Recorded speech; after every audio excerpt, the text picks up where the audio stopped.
Okay, everyone, welcome to Ride Along Reviews. This is our second ever time doing this, and we have a couple new faces in the back, but my name is Jake, and we have Walker in the driver's seat today. And then on the driver's rear, we have Jordan Anderson. Jordan is in the Screenspeak Podcast. We did a podcast with him recently, and he loves movies. And then we have Kevin Shepard in the back. Kevin is our main writer at Mediaverse Studios, and he's going to give us a lot of good feedback today. And so today we are going to be watching Exorcist Believer. So this is the very first night it is available. It's a Thursday evening, so we're very excited to watch it and then give our opinion and let you know if this is something you should be going to see this weekend. What do you guys know about the movie so far? Have you all seen trailers? Yes. All right, so we got one. Walker seen the trailer. Yep, I was able to see the trailer. With stuff like this, I try not to watch it. I like to go in blind, so I have no expectations. I have no idea where they're going with the story, because we don't know whether it's going to be a prequel, a sequel. There's rumors, but we're not quite sure. Mm-hmm. And the trailer, I saw a couple things, and I'm like, I think I know where it's going, but I'm not quite sure yet, so we'll see. So I am not at all, super familiar with Exorcist and whatnot. Okay. I've seen the first one, a lot of people have, but I've not seen a bunch of the sequels, so I'm not a super big fan of the franchise or whatever you want to call it. Gotcha. But I definitely watched the first trailer and stuff, and then even in just preparing to come to the movie, I did one of those YouTube bring me up to speed videos so I could just get caught up with everything in case there's some sort of a reference or Easter egg or something like that I'm not aware of. All right. Have you seen all the Exorcists? I think so, yeah. Okay. I've only seen the first one. At least the majority of them. Okay. I saw bits of the trailer as well, and it looks really good.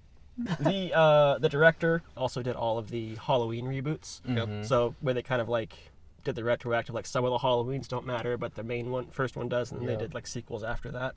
Mm-hmm. He did the same thing for Exorcist. So I think they're going to have sequels. That's what I read about it. I heard it was going to be a trilogy or something like that. Fingers crossed. Okay, there might be a trilogy. That's what I heard.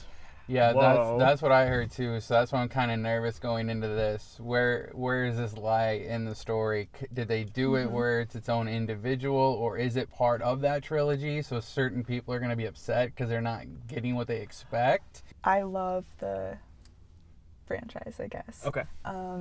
Huge fan, and I was extremely ecstatic.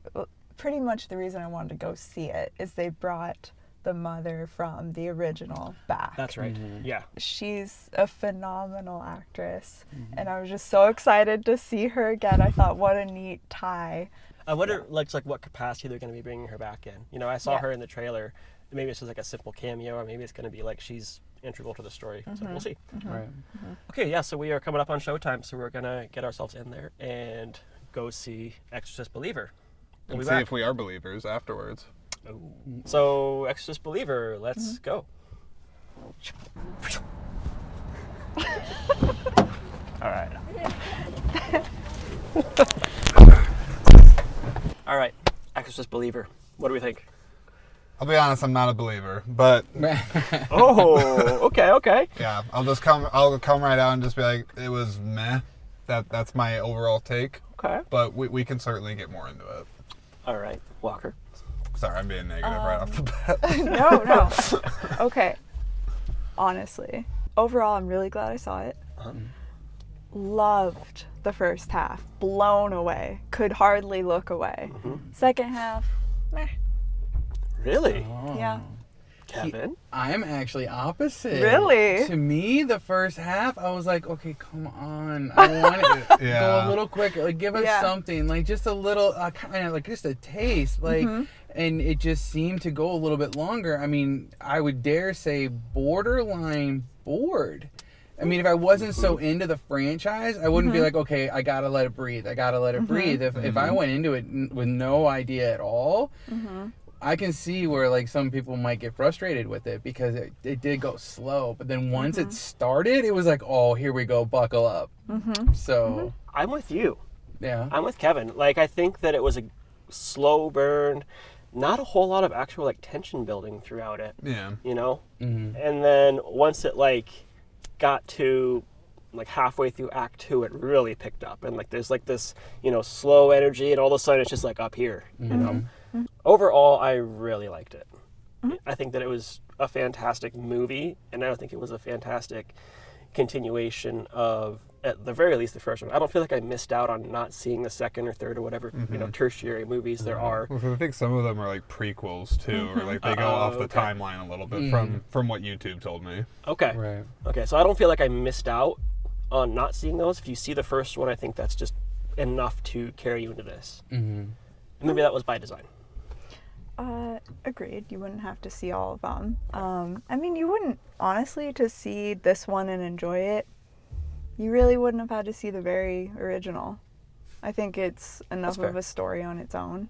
And that kind of piggybacks on what, like I mentioned earlier before we saw the movie, is if this is projected to be a trilogy, did they make this first one its own standalone story? And I feel that they did. Yes. I mean, like, this is a great story, and it can definitely carry on from here and make sense. And they left enough for callbacks and, you know, things to carry throughout a trilogy where it could connect a lot better than maybe the first run of sequels. The synopsis of this movie, let's just get into that real quick, is these two girls go into the woods. They disappear for 3 days. Their parents go nuts looking for them. They get a whole search party involved.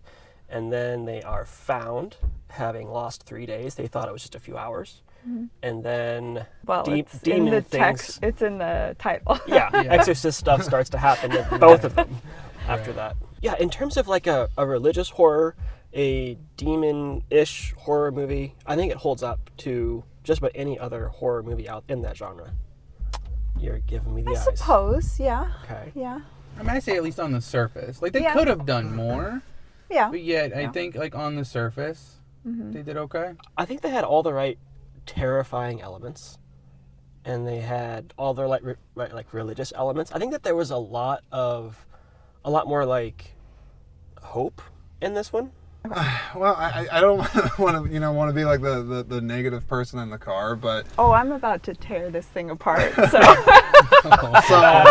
I don't know. So like I'm not coming at this really from like a real horror perspective and whatnot. I mean, I'm a cinephile, of course. I watch a ton of movies. Yep. I certainly like my fair share of horror movies, but I think for me, I wasn't really connected with a lot of the characters in this one. That was kind of an issue I had, is that I felt also that the characters were a bit uneven for both the families. Like, I felt obviously like the father and the daughter, where like he loses her in Haiti with an earthquake or whatever that whole thing was. Sure. There was a lot more focus on that, and then the other family was just kind of like, like they're there, but I didn't really feel like the weight as equally important on them. And then if I was gonna have like a nitpick, which I'm not usually like the person that watches movies and tries to find like the little things that don't make sense. Right. But admittedly, I'm like, okay, they go out into the woods, find some rando hole, and then they jump into it. And I'm just like, they're dangling this creepy ass thing around, and I'm just like, that. No, like kids don't do that. Like, are you like why are you doing that? Are you interested in like weird voodoo religion stuff? Are you trying to get possessed? Sure. Like, it didn't really I didn't really get like what the interest for that came from, but that was just purely me on that one. I think especially for the one girl had like a very religious background. Yeah, it helped for that. When they started to divulge into that a little bit more, and like the mom and the dad, I was like, okay, that's fine. But there was definitely like a incongruency or whatever between the two parallel storylines, right? They didn't feel equal at all. Well, and that's where, in the beginning, to me, it was a little slow. We should have seen more of her and her family, because to get more of that counterbalance of the possession and the religious side of things. Because when it does come time for the possession, I think they did a good job like covering their bases, quote unquote, without any spoilers. I don't know if that'd be a spoiler, but like going into the big thing, like they really covered all their bases, which I don't remember really seeing it to that extent in anything. I definitely wasn't as invested in the other girl. Right. Yep. Yeah. But that's because you got, in the beginning, the first act, you get a lot of like what made The Exorcist, the original special, was the relationship between Regan and her mother.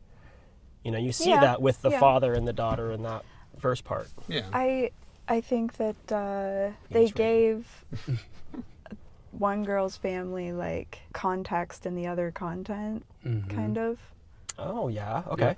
Technical wise, I think it was shot beautifully. Mm-hmm. It was very dark at times in terms of just like lighting. Mm-hmm. Like there was a lot that was left in the shadows, which I think is a creative choice. I don't think that they really messed up, but I think that they let the night scenes be very dark, you know, and you could almost, you had to like really like, what am I seeing here?